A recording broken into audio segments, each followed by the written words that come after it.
Hi hello welcome back to our channel Srinivas లాగ్స్లో ఈరోజు Madanapalle tomato మార్కెట్లో టమోటా ధరలు ఏ విధంగా పడుతున్నాయో మనం ఈ వీడియోలో తెలుసుకుందాము.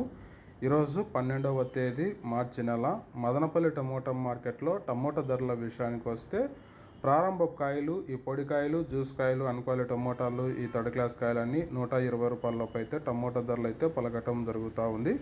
అలాగే ఇంకా సెకండ్ క్వాలిటీ కాయల విషయానికి వస్తే కొద్ది క్వాలిటీ ఉండే కాయలు, యావరేజ్ కాయలు 120 రూపాయల నుంచి ప్రారంభమై 140, 160 రూపాయలు, 170 రూపాయల వరకు అయితే సెకండ్ రకం కాయలు అయితే మదనపల్లి టమోటా మార్కెట్లో టమోటా ధరలు అయితే పలకటం జరుగుతూ ఉంది. ఆల్మోస్ట్ ఆల్ ఎక్కువ రేట్లు అయితే ఇవే ధరలు అయితే పలకటం జరుగుతూ ఉంది. ఇంకా టాప్ ధర విషయానికి వస్తే టాప్ ధరలో ఎటువంటి మార్పు అయితే లేదు. నిన్నట్లాగే టాప్ ధరలు పలకటం జరుగుతూ ఉంది. 170 నుంచి 180, 190, 200 రూపాయల వరకు అయితే మదనపల్లి టమోటా మార్కెట్లో ధర అయితే పలకటం జరిగింది. 170 rupees to 200 rupees top price. Okay friends, ఈ ఇన్ఫర్మేషన్ మీకు నచ్చినట్టయితే లైక్ చేయండి, షేర్ చేయండి, మన ఛానల్ని సబ్స్క్రైబ్ చేసుకోండి. Thank you watching this video.